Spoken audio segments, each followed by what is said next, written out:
Hello beautiful souls and welcome. I'm so excited to have you here today as we dive deep into another tarot and oracle reading. Today we're going to start with the Numerology guidance cards and then use the Wildwood Tarot to clarify the messages that come forth. I've really been enjoying using oracle cards to really connect to a deeper message, and then using tarot to clarify. For a long time I was doing the opposite. I'd start with the tarot and go to the oracle. But I've just been feeling so inspired by the oracle recently. So let's see what kind of messages do we have for today. Okay. We have love partnership number 26. I actually want to try something new today, and that's I'm going to look in the guidebook. And so let's see. Let's find card 26. It says 26, love partnership. This card indicates a time when a romantic relationship is about to enter your life. Perhaps you are single and are about to meet a special someone, or maybe your current relationship is about to progress to a deeper level of understanding and commitment. Either way, love is just around the corner, provided you believe. In the meantime, you're being encouraged to focus on what you have to offer, rather than what you'd like to receive. By doing so, you will attract a mutually loving relationship that serves both parties' needs. Remember, you must believe that love exists in order to attract it into your life. So work on any limiting beliefs or negative thoughts you may have about love. In order to improve your current situation, you are being asked to adjust to and harmonize with the natural rhythm and cycles of life, cycles that are leading you towards a romantic love relationship. So love and appreciate yourself as you are today. Embrace your imperfections and be assured that you are worthy of love. Your loved one will appear when you know without a doubt that you are lovable and deserving. The affirmation is, I don't know how, I don't know when, but love is on its way. Very interesting. So let's break down this card, okay? Because we have these cards, I mean, the imagery on them is not much, but there is still so much to break down and to talk about, especially when you look at, say, color magic, right? So we have the outside is this blue color, which for me, I really think of two things, especially just right now with this card. Blue is really,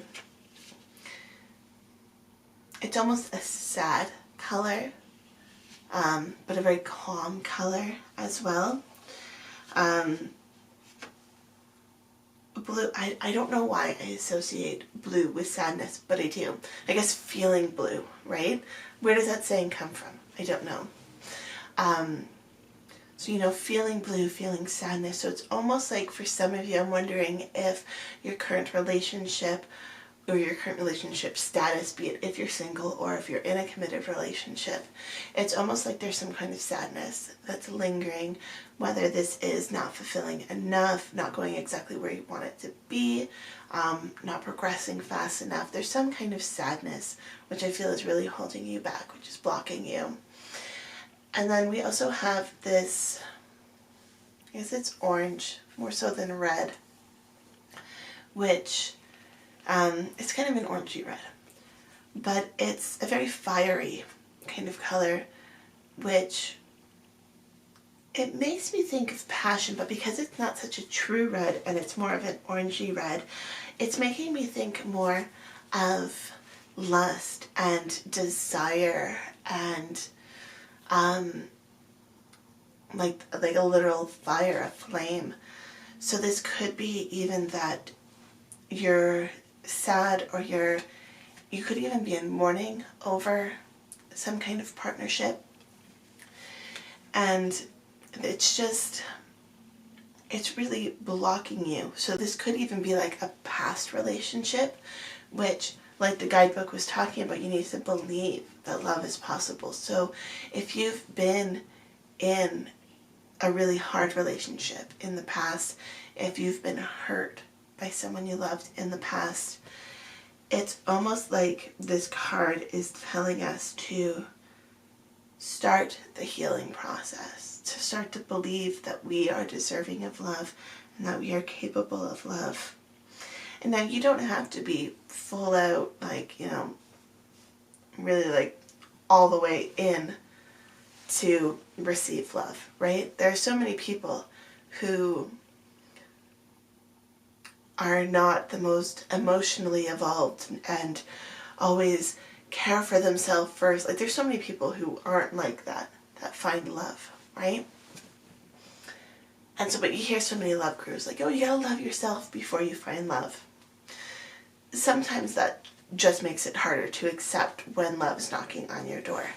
So you can still be in this state. You can still be, you know, uncomfortable and dissatisfied and working on yourself and still be able to find love. Whether, again, it's a romantic partnership, but it could also be platonic love.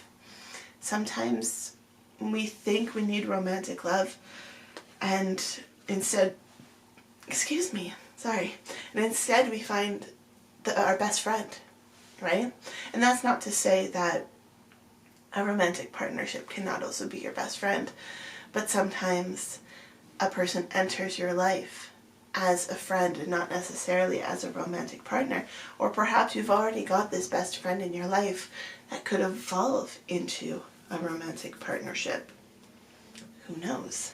And then the last thing I want to touch on this card is it's the number 26. So 2 and 6. Number 2 is about balance. It is, you know, the balance of the universe. Positive, negative, good, bad, yin, yang. Everything exists in a balance, right? And that balance will be different for everyone. It's also interesting that we have the balance and we've got the blue and the orange because they are contrasting colors. They are opposite each other on the color wheel. And even we've got the black of the border and the white of the outline. So a lot of balance existing on this card. And again, it's that balance that I was sensing between the almost sadness or blues of the blue background and then that fiery, romantic, passionate spark that exists within you in that orangey red color. And then the number 6 is harmony within the house. It is, you know, if you're looking for a romantic partnership that is long-term, you know, perhaps lifelong, long-lasting, you know, like I was saying, a friend, not just a lover, then that 6 is really a positive omen for that as well. So let's get some more details about this love partnership. Again, I feel like there's something blocking you, and let's just see if we can decipher what that block might be. Okay, we have the 8 of Vessels, which is rebirth. So again, feeling like there's a block and something hanging in front of you, standing in front of your way. Weird way to say it, whatever. It's almost like when you can acknowledge this block, this, again, I feel like for some of you, you've been hurt in the past, and once a victim, always a victim kind of mentality is maybe preventing you from seeing the good in a potential partner. And then we have the 4 of Arrows, which is the card of rest. But we have a butterfly on top. And what better symbol for transformation or even rebirth than a butterfly? We have another 8. It's interesting, 2 plus 6 equals 8. We've got the 8 of vessels, and we've got another 8, the 8 of arrows. And this is the card of struggle. You know, as we move through the cycles of our lives, especially when we're talking about such really a contrasting subject, right? When you've been hurt by love. I don't know if you heard those geese that just flew by, but they were very loud.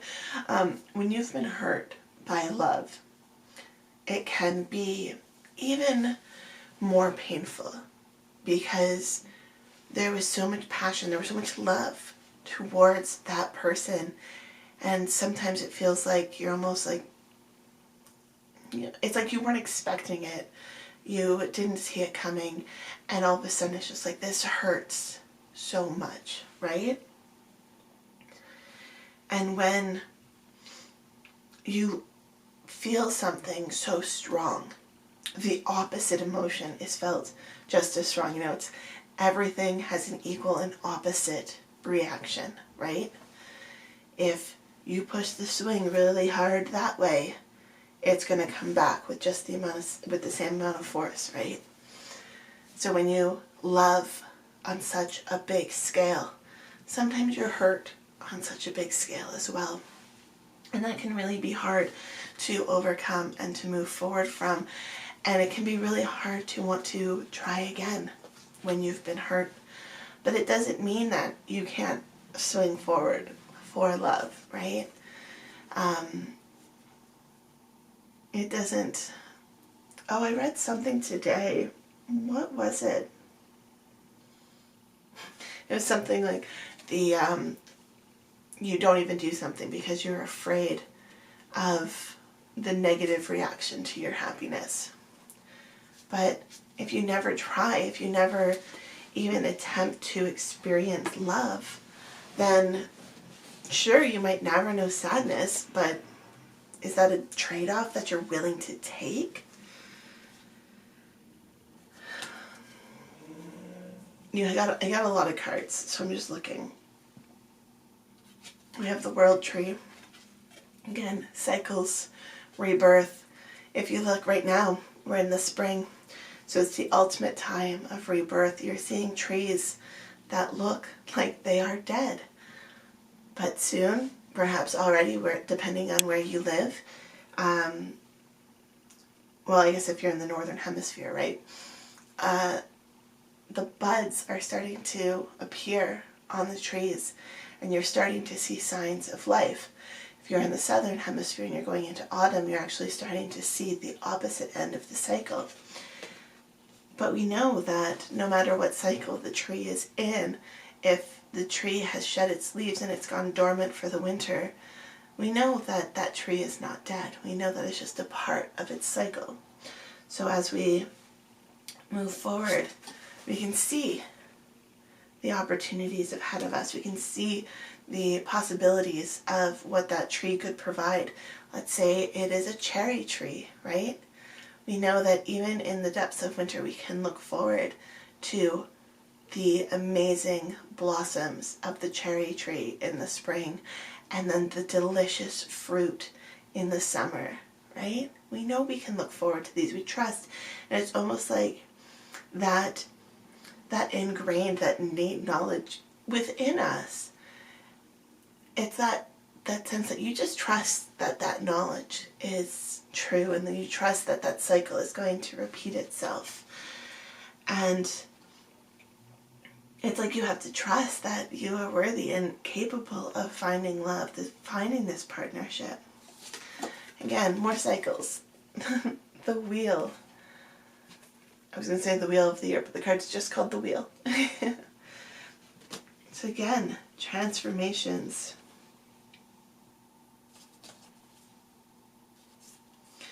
And then we have the 7 of vessels, which is mourning. We have the 5 of arrows, which is frustration. We have the Ace of vessels, which is the waters of life. and we have the Archer. And these cards are just reinforcing that, yes, sometimes there is sadness, but yes, sometimes there is happiness. And especially with this Archer, sometimes you have to focus on where it is that you want to go. You have to shoot your arrow at the target. If you don't even try, you'll never know what you are capable of. You'll never know what kind of loving, compassionate relationship you might have if you don't even try, right? If you just sit and say no to love despite the fact that you want it so bad, then you'll never receive it, because you've just put a wall up, you've put a block up, you've said no. But if you set the intention that you will find love, you will find this amazing love partnership, this loving relationship where, you know, they're your best friend and your lover. If you set that intention and that's where you're aiming to be,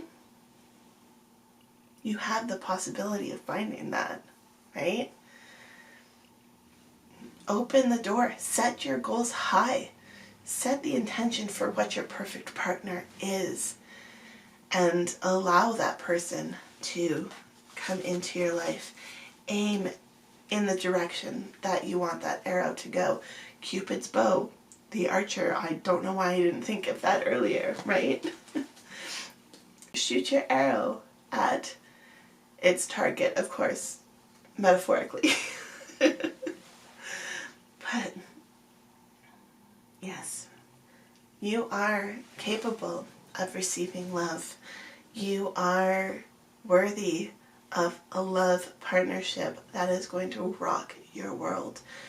Whether this is a new partnership or, again, like the guidebook was saying, deepening a connection, exploring a current connection even more so. You're worthy, you're deserving, you're capable. Trust yourself. Trust that that is a possibility for you. Okay? I hope you enjoyed this reading. I will see you next time. Love, light, and happiness to all of you. Have a fantastic day.